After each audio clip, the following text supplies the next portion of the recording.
Okay, guys, welcome to this week's Wealth Creation Show. We're going to be talking about tonight pensions versus property. Which one's better?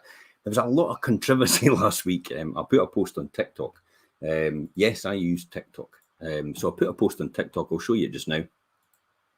So here it is here about child's pensions. It's a classic. And what had happened, it all kicked off and everybody started commenting. So they all started jumping in and going, well, I'll let you hear it first, actually. Give me a second, I'll jump back to it.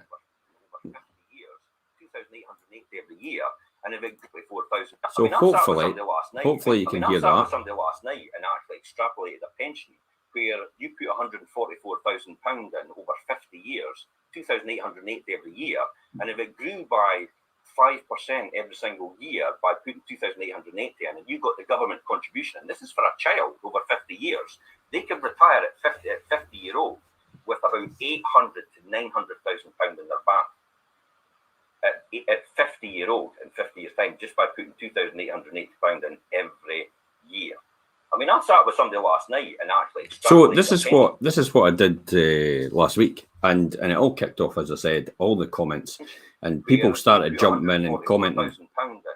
They started saying things like, you know, how come you could do that? You know, you've no factored into account inflation, you've no factored into account the growth, you've no factored into account something else and everything else. And it actually reminded me of a really good phrase. So Albert Einstein once wrote on a blackboard, 9 times 1 equals 9, 9 times 2 equals 18, 9 times 3 equals 27, 9 times 4 equals 36, 9 times 5 equals 45, 9 times 6 equals 54, 9 times 7 is 63, 9 times 8 is 72, 9 times 9 is 81, and 9 times 10, so 9 times 10 is 91. Suddenly, the class erupted because Einstein had made a mistake. Obviously, the correct answer was 9 times 10 isn't 91. It's 90. And all of a sudden, his students started to ridicule him.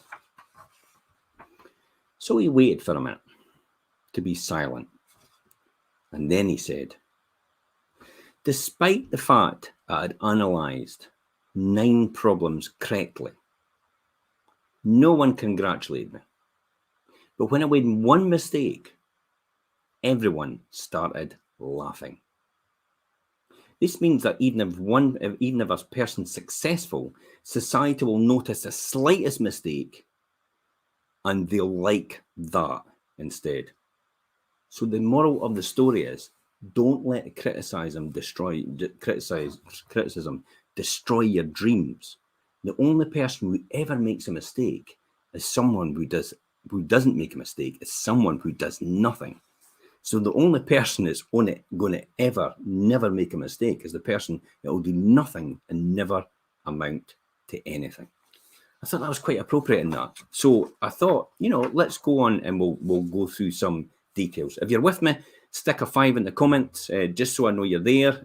StreamYard's playing up with me tonight, the connection problems and stuff like that. So if you're there, stick a 5 in the comments. Really appreciate that, and we'll crack on. Okay, one of the things I'm going to do in here is, if you've got a deal that you think could be relevant and it's maybe not something you'd be able to take on yourself, please feel free to message me direct. I could actually joint venture with you if that's possible. So we could maybe do a joint venture together. We'll maybe talk about it as well. Or you could stick it in the comments itself, and I'll see them coming up and I can actually do something with you. For anybody that doesn't know my background, I was homeless and unemployed in my late teens in a summary aspect. No real skills at all. I started property 30 years ago, and within 12 years, I was worth 1.2 million and financially free. That was 17 years ago. So hopefully I know a bit about property, and I'm going to talk to you about that just now. Some of the things in the news recently. There's a restriction in supply. We're finding it really difficult out there to find properties as investors. If you've got any ways you can do that, or methods that you could think you could actually advise us of, please feel free to stick a message in the comments. Again, if you've got any questions, please feel free as well to stick some questions in the comments. So let's kick off and talk about this for a moment. I mean, everybody talks about cash, but the reality is cash is completely irrelevant, really. I mean, it's just at the end of the day, it's just a note, a promissory note from one to the other. And unless you do something with that cash, it'll never amount to anything. If you sit it on the shelf, your pound or your £5 or £10 or £20 will still be that same note in 10 or 20 years' time. However, it will devalue in money. So by inflation, because inflation takes account. So classic example today is you can buy a loaf of bread, for example, for a certain amount, but maybe 20 years ago, it was a lot cheaper. And it's the same. So inflation erodes money over time.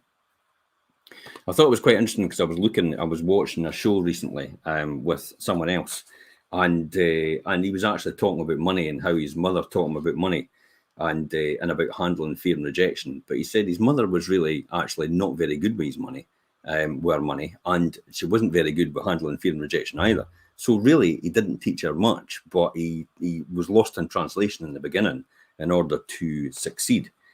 So what I'm trying to say there is it's learning from people that are more successful than you in order to elevate your position and create wealth as a result. Let's talk about pensions then. Okay, so let's look at this in a nutshell.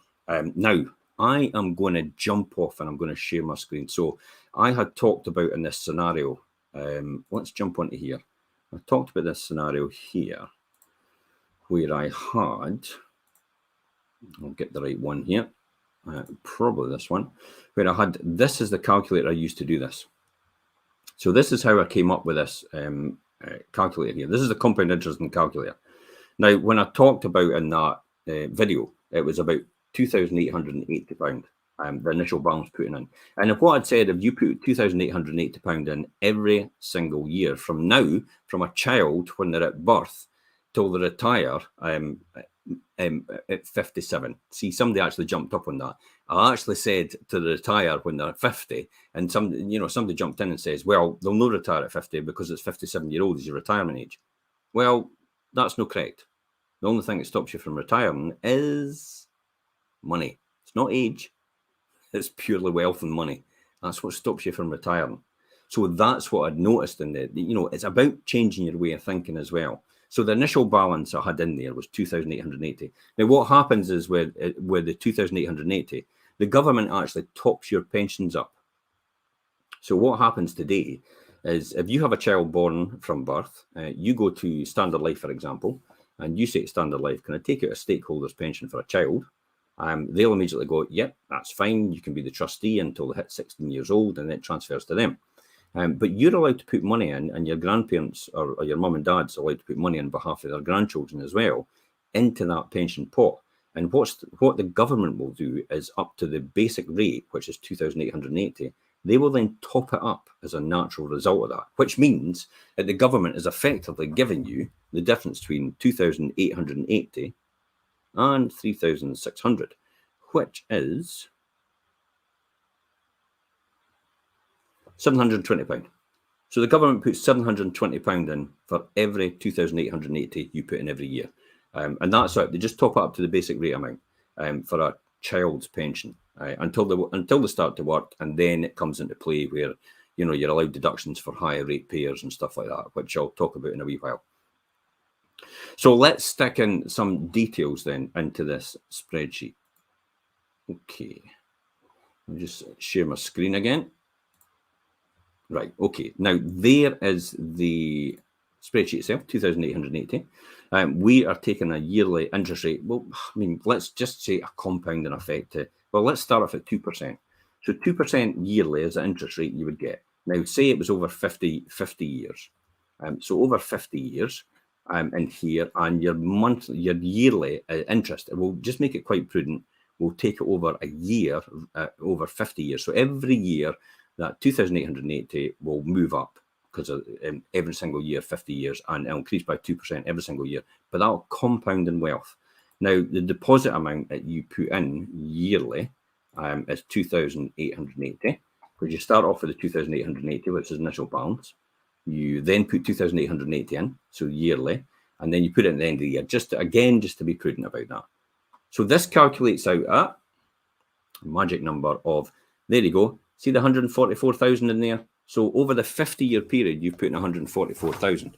So just take a note of that. We'll take a note of that 144,000. I'll just take that down now. But that's not really 144,000 you're putting in, because what's happening is you put in 144,000, but the government tops it up by the 720 every single year. So really, that amount here, you've only put 144,000 in, but that's 3.6 because the government's putting the tax in. And that's 3.6 is there. Okay. So if I hit that button again and do that, the classic example is it says 180,000 in there, but you've only got 144,000 in there. So therefore, the government puts the rest in as a result of your increase in tax, the tax relief on it. So they top that in. So if that increased every single year for the 2% every single year, your 144,000 which you put in would have been a future investment of 314,000. So let's take a note of that, 314. We'll just round it. We'll round it down. So 314. So 144, 314. So that's no bad. I mean, when you think about that and you take that into account, let's do a calculation here. Your 314,000 divided by the 180. Well, it's 144 for you. Divided by 144. 1, 2, 3. Equals that, multiplied by 100 equals effectively you're getting 218% return. But this is where it comes into play. The cost of this money isn't really 144,000 to you because it's over every single year. Inflation erodes it as a result. So the real cost to you is, if we take this into account, this is where it changes. If we come into our spreadsheet here and just jump into here, we'll just minimize that screen. We'll open my spreadsheet and then we'll share that again. So I'll share that screen for you. Just stop that one, share this one. And we'll jump onto here and we'll use an Excel file. Now, your 3.6. 3.6 in the beginning, but inflation is running around about 5% just now. So if it's running at 5%, it's really 90.95 of that. So in year, when you have this here, insert, you have your base year, then you have year 1, then you have year 2, you have year 3, all the way up. So we'll just take that right up to year 50 in here. See, that's only done 1. So 2, 3, 4, 5, 6, and so on and so forth, and you'll get the gist. Sometimes it counts up, sometimes it doesn't. See if it does it now. No. Okay. The beauty of live, isn't it? So that 3.6 now becomes plus. That 3.6 now becomes plus that multiplied by the 3.6. So it now becomes 3,420 in terms of purchasing power in today's money, because a year later, 5%'s eroded it. So really, purchasing power with inflation at 5% a year means 3,600 today will be 3,420 the next year. So, okay. So hopefully everybody will get that just, and then I'll copy that right down, and I'll paste it all the way right down here to year 50. And then what I'll do is I'll copy that down, copy and paste, and see how that's all happening. And then I'll paste it all the way down to year 50. And then that's the road. So the theory is here, well, if inflation was for inflation, 5% every single year, and it went down every single year, you can see how that all changes as a result of that. Okay. So basically, in 50 years' time, 3,600 will really, if at 5% inflation every year, will really be worth in today's money £292 or thereabouts. But then if you total that up, we'll get a wee total at the end. So that is 66,000 in today's money. So really, you're actually investing, if over all the years, in today's money, you're actually at 5% inflation. If you're putting 2,880 in, and the government's topping up every year, you're only putting really in today's money about 66,500. So if the 5% every single year is inflation, and it's 60,000 in terms of 66,000 in terms of today's money, then where does that pan out in terms of the, and I'll jump onto another screen here, inflation itself. So I'll share that screen and we'll jump on to the compound interest calculator, back to here. So we're back to this example. Now, in this scenario, a 2% increase is 314,000. We'll just take that up to a 5% increase and give you an example of that. So 5% increase for the same amount compounds up to 794,000. Okay, and then look, this is the value of compounding interest. Watch this happen here. This is 795,000. Look at how that's jumped. That jumped from 314 and it doubled almost with the same amount of money, just a 5% increase. But remember, inflation's got to be taken into account in that. Imagine 10%. Watch what happens with 10%. This is compounding. This is how it works. Look at that, 4.6 million. That is the same money, and it's compounded at a 10% rate, and it became 4.6 million. So 4.6 million, 4.612 million, that same money is. So that's 2%, that's 5%, and that's 10% growth every year. So that shows you how the same money, just with the growth calculator, can be make a fundamental difference. So what would happen in today's terms if that actual money, how much would that money be worth in today's terms? Well, 314,000 over a 50-year period. We'll have to take into account, I'll just take the 50 years now, inflation on average every single year is about the same. So we're just going to go back and we're going to look at that money, how it was 50 years ago in the same amount of money. So if we look at, for example, at 50 years ago from now, we're talking about 1971, and this will give you a good idea about where we are with things. Jump on 1971. Here we go. Okay, show that amount. So £1 in 1971 would be worth 50, would be the same as £15 4 pence today. So 5.6% a year on average inflation, which is what I factored into the other one anyway, about 5%. So if we look at that money in today's money, and to get about 314,000, we could probably try 200,000 and see if that works out. In terms of that, let me work that back. That would be 144, 44, 1, 2, 3. Short amount. Yep. Here we go. And 15, 1, 2, 3. Okay, we're near enough there. So 18, 1, 2, 3. Show amount there. 272,000. Okay. So 18,000 in that time would have been invested at compounded, would have given you a 270,000 return in terms of there. So that shows you in terms of the real terms of where that money is coming from and what's that worth in today's money. Okay, so it's worth 314,000. So we rebase that in today's money again, we will get roughly in today's money, round about that figure, 67,000. So the 67,000 is there in that rebasing. I'll come on to here again. Let's done the calculation in there. But the other thing as well, what I'd noticed, so that really is 67,000. So in order to get that amount of money in these years to come, that future investment would be worth 6.2 million, but you're actually, we're taking inflation into account, you're actually only putting in 67,000 to get that at a 10% increase in rate. So that, I think, is the key here. But then somebody else said it's like, well, you're not rebasing it properly, so put the initial balance in.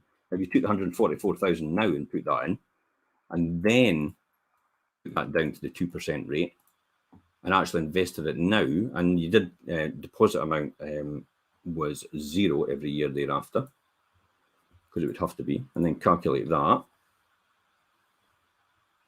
That comes in at 387,000. So 387,000 today. So if you put 144,000 in today, you would actually get 387,000 as opposed to 314,000 if you put it in every month, every year thereafter at the 2,880. Hopefully everybody's following me. If you're following me, just stick a 3 in the comments. A 3 would be nice. That would be fine, just so I know you're there and everybody's following and understands that principle of the compounding of your wealth. Okay, so that's what I was talking about in terms of that. Now, compare this just now. So 50 years ago, look at this. So that's an average increase of roundabout, well, just jump onto that again, because I was going to say that's an average increase. Over the years, if you've got 144,000, and as I said, 218,000, if you've got 794,000, 794, 1, 2, 3, divided by 144, 1, 2, 3.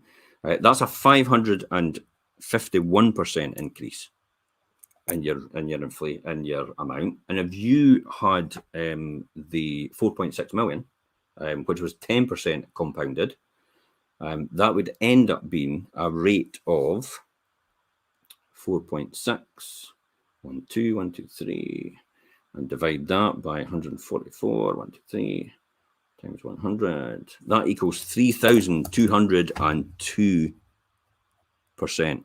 Who wants a return of 3,202%? Wow. That's unbelievable when you think about it. So 3,202% in there.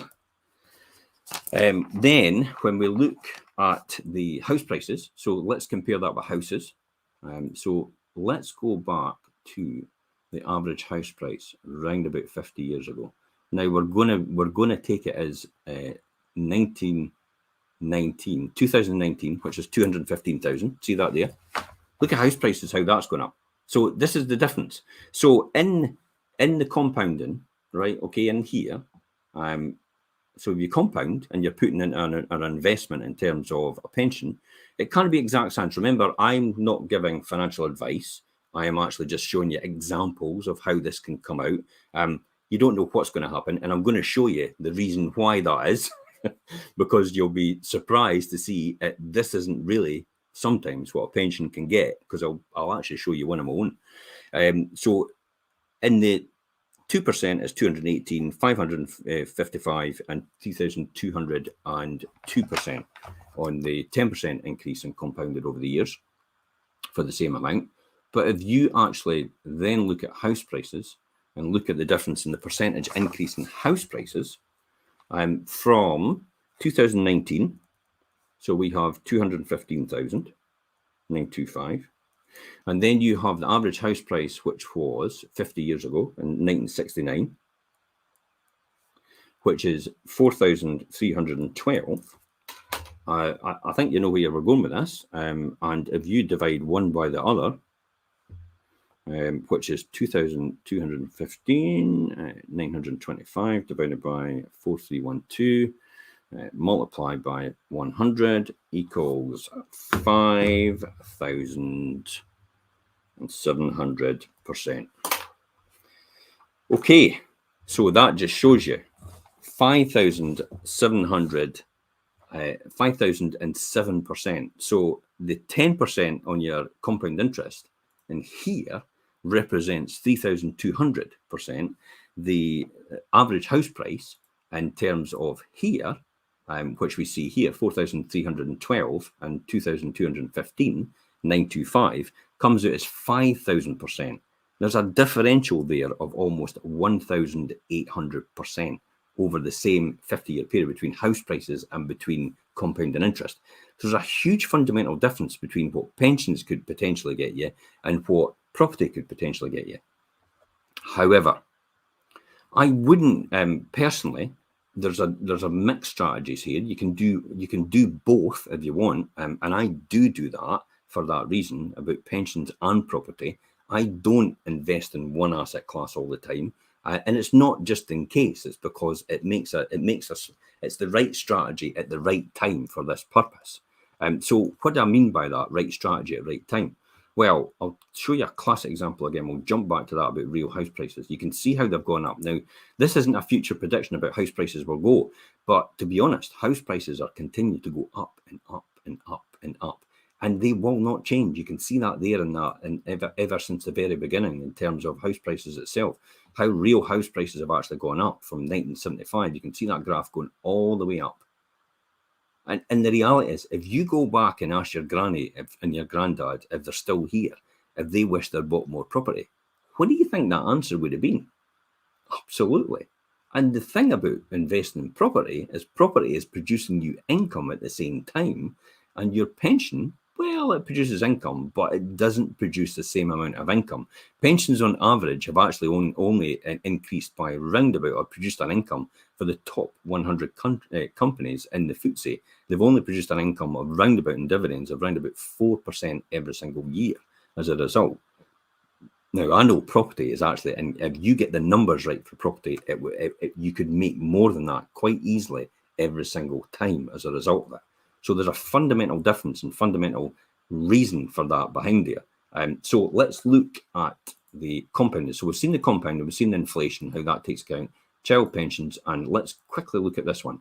It's asking me to log back in. Give me 2 seconds. I'm going to bring that back off the screen. Don't want you to see my login details. It's probably just timed out.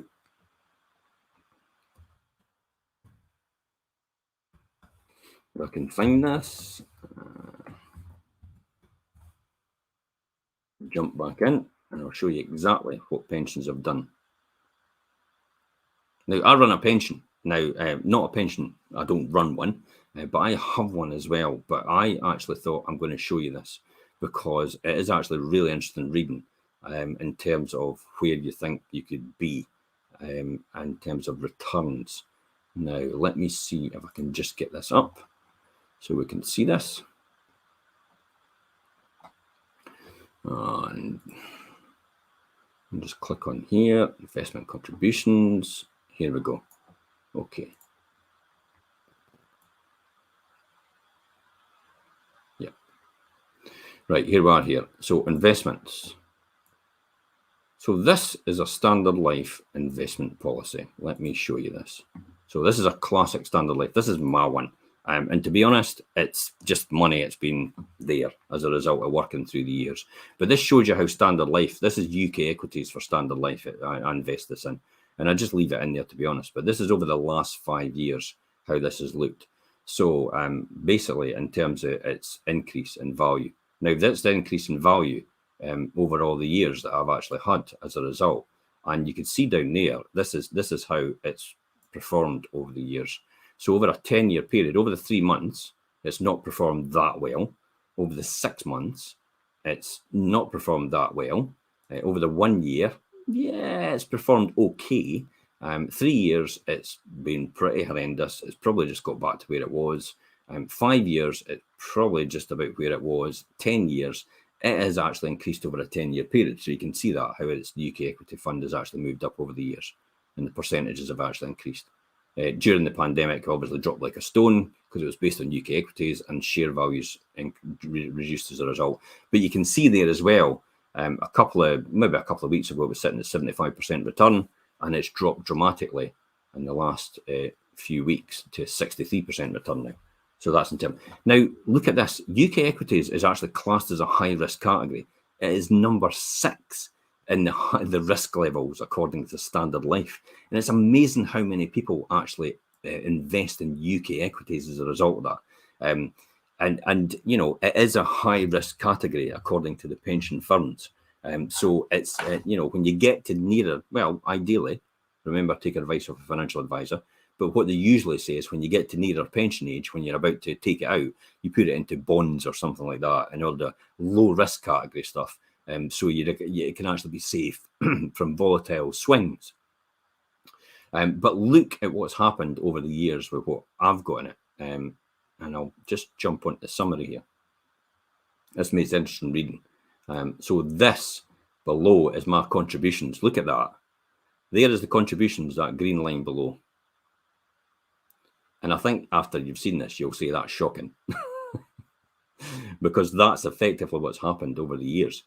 Now, and then you had sort of a stay here in the contributions because I didn't contribute anymore. Then I put some in for tax purposes, just to alleviate higher rate position. If you want to know about what higher rate position is and alleviation of that, feel free to message me direct. It's just a way to mitigate. In other words, if you're a high rate taxpayer, you can put money into your pension and they will actually bring it down and you will actually get the higher rate tax back on it when you put money into your pension. So hence the reason why I did it. But look at all over the years, I've got a total of 96,000 in there in contributions, and it's only actually worth 119,000. So effectively, all these years this has been running, it is essentially just increased by round about, I would say, round about, what, 23,000, something like that. That's not a lot. Now, that's 23,000 up, okay? So I'll double check that. I want to double check that, make sure that's right. Just in case, I might be saying off the top of my head. So it's sitting at 119 now, minus the 96. Yeah, 23,000 increase. The only other benefit I've got out of this is, look, there's 96,000 in. There's the payments I put in. So I've put that in over the years. Employer put in, so that's no mine either.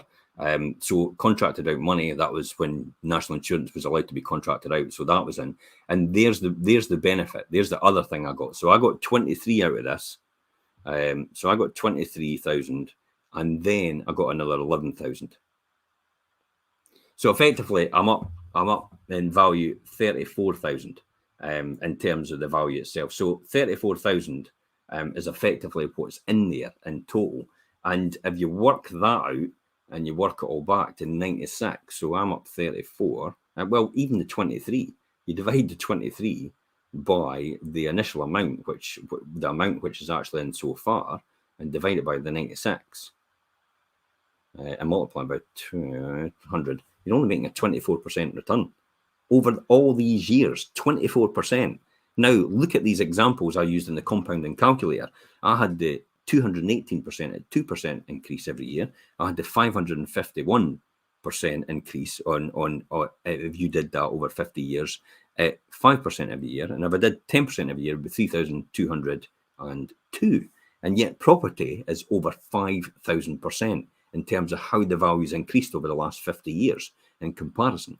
So property is clearly an asset class. It actually performs very well. But remember, that's only the increase in value. This in here is taking into account the increase in income as well, because the UK equities get paid dividends and it actually goes back into this fund and increases it. So that fund is actually including the dividends, and that 5,000 in terms of property prices increased hasn't actually taken into account any net profit made as a result of income from rent, because you'll be renting these properties and earning income at the same time. So you be the judge of which asset class performs best. Really, that's what it comes down to. But you can see clearly there, not everything went according to plan. You know, this is only a 23% increase, really, in essence, and you got to learn 11,000 for the government in tax relief over time. But that's not absolutely fantastic, is it? Since the plan start date in 1992, so that's effectively 92. So 92 up to 22 is 30 years. I've been investing in property in 30 years, and I told you 17 years ago I retired 1.2 million. And this is actually more money in here than I started out in property, and I've got more money than this has, and yet there's more money in here. What does that tell you about this asset class? And then the other flying ointment here that you don't get to find out about in here is, look, charges. So basically what's happening is every single year that pension company is taking about £1,000 out every single year of that money to pay for charges for running that, administering that fund. My property doesn't do that. I get charged for somebody managing a property, but that's a service they're doing. This is just basically taking money out every single time. So 1% of that fund gets decreased every single year. So if I actually, and if this fund grows by 6% and inflation's 5%, and I get 1% taking off, I've not made any more money out of this at all. The only thing I'm going to benefit from is maybe the tax relief I'm going to get on it as a result. So that's why I always say, you know, check out your pensions and stuff like that beforehand, and all your providers and that. But make sure above all else, that you understand the numbers and you understand how it's going to benefit you in the future as a result. You can see clearly there in these numbers that the average house price in 2019 is 215, and it was in 1969 4,312. That's a huge improvement, over 5,000%. So let me show you and here where the average house price is now. Let's jump onto that. So let's go into Google. Average UK house price.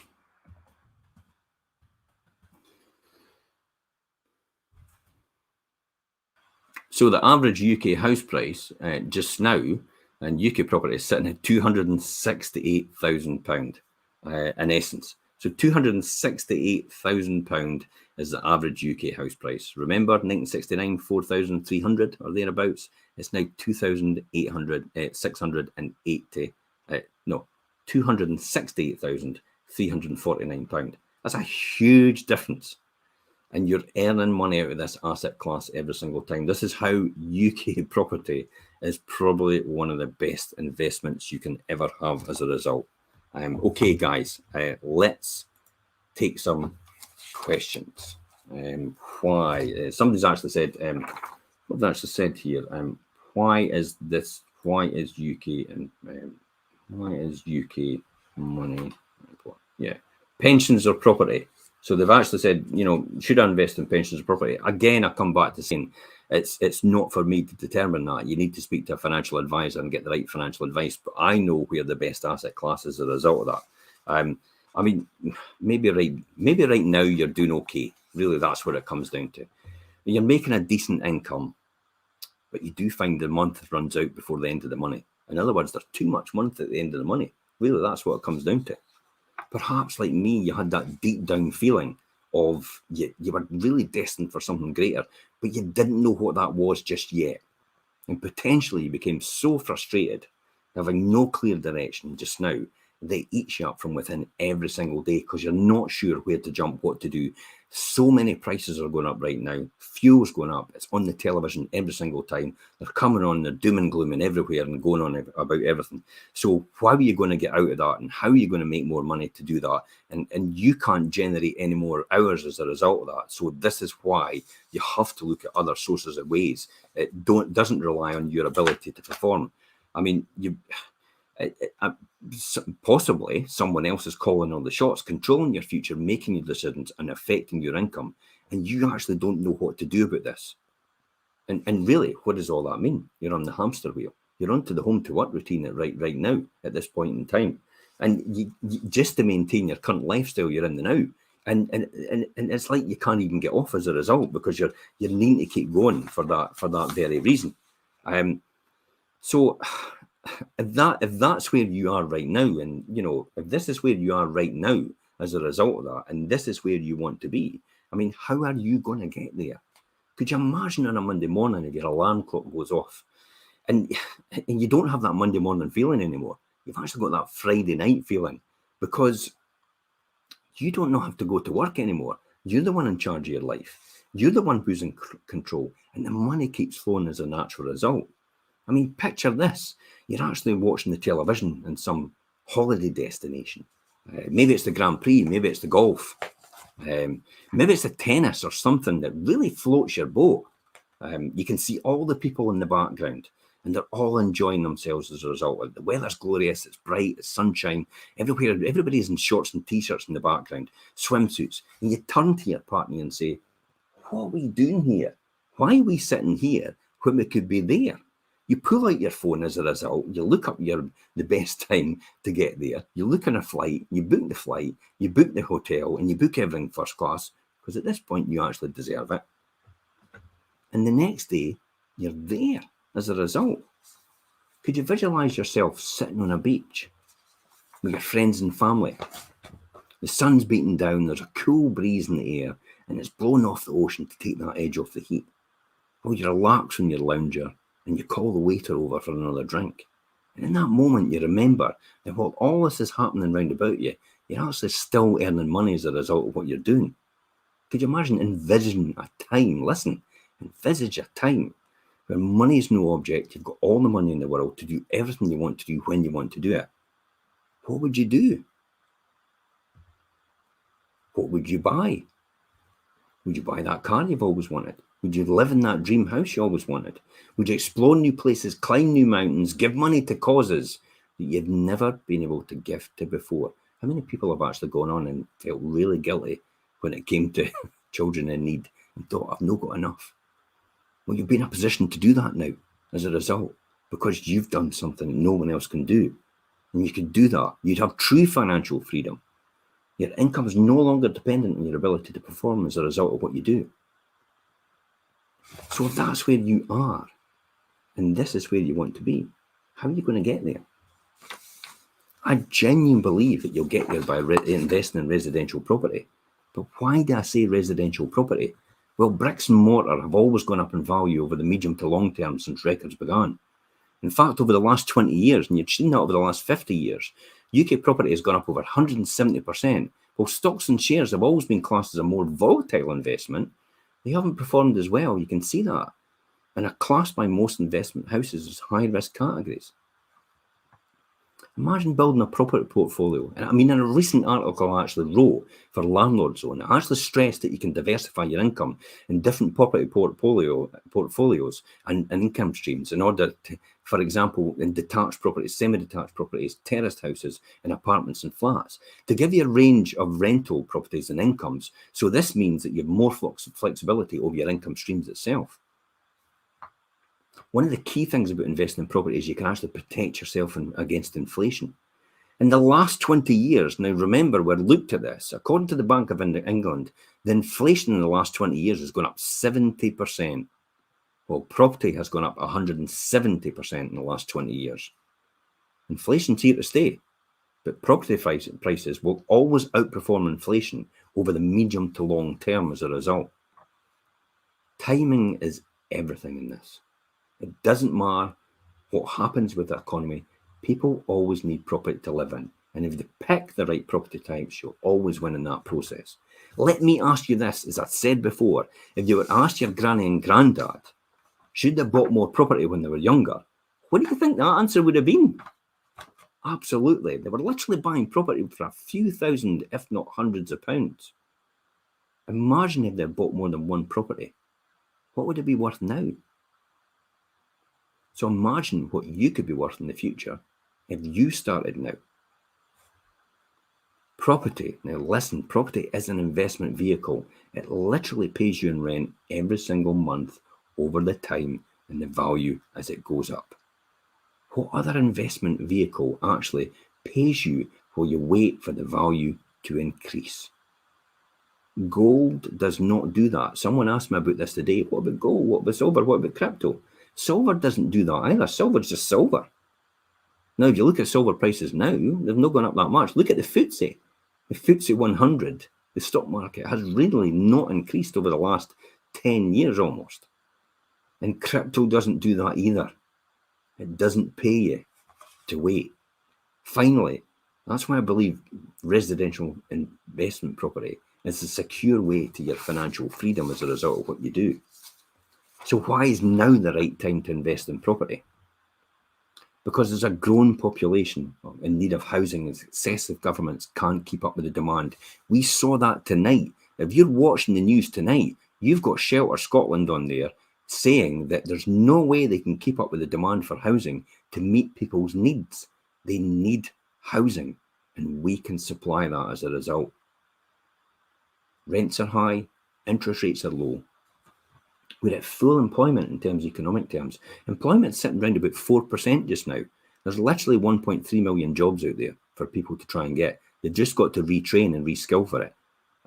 There's a lot of people, let's call them Generation Rent, for example.